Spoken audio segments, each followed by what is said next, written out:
You know, kids today, they play video games where they build forts. It's very popular.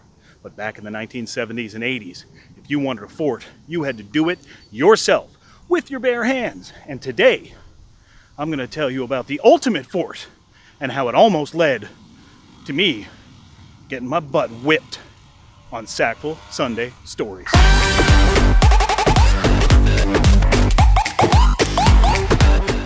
What was once a wooded area and home to the biggest fort I have ever seen in my life is now a church.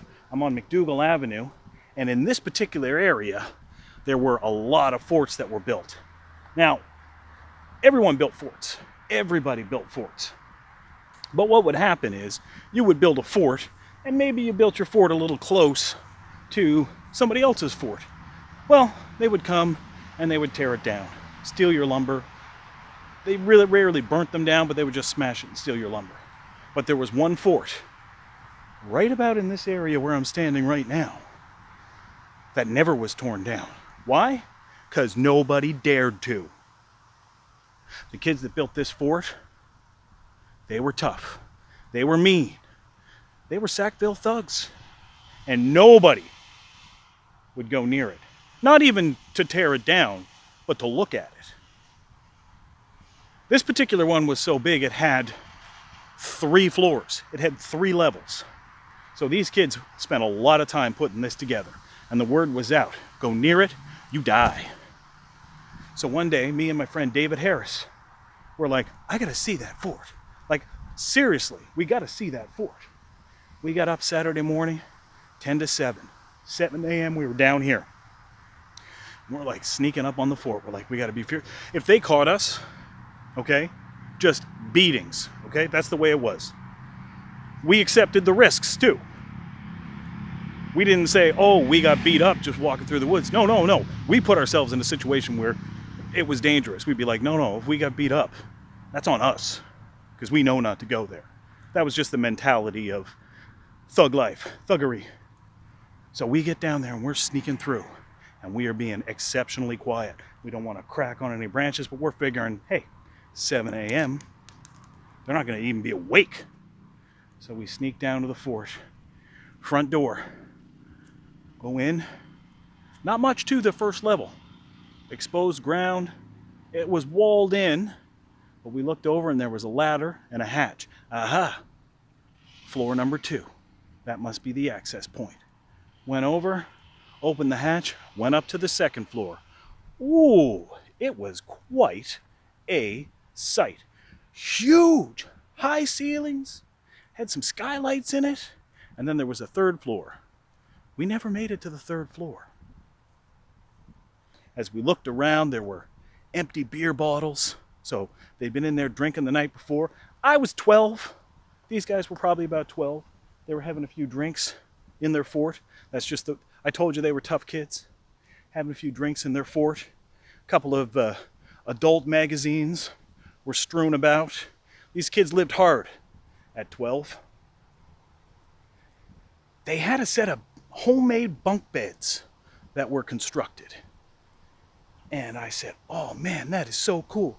Bunk bed, when you're a kid, bunk beds, they are so awesome. So I decided I'm gonna go over, take a look at these bunk beds. I said to David Harris, I'm gonna go get up in the top bunk. Ha ha ha ha ha. David was over there looking at the magazines. I got my foot on the bottom bunk and I reached up to the bed and I felt something. Something face-like. And I'm like, oh my God. And I'm just like, the more scared I got, the more I squeezed it. So I'm like, oh. And I peeked up. There was one of them, asleep. Probably had too much beer. Now, I'm not going to say this guy's name, but let's just call him, Philip McDonald. And I went, David, it's Philip. F-word McDonald. It's Philip effing McDonald. It's Philip effing McDonald. Let's get out of here. And we ran. And we're like, is Philip going to wake up? Did he feel me touching his whole face? We didn't care. We ran to the hatch, didn't even use the ladder. Just like some sort of Space Force. Just jumped through the hole. Landed down on the first floor, never even made it to the third, and ran off. We ran down McDougal. We looked back. No one was chasing us. So we figured that 12-year-old kid was passed out, hangover. Who knows? But he did not wake up. And we ran all the way back to my parents' place. Sat in the basement, shut the door, peeked out the windows.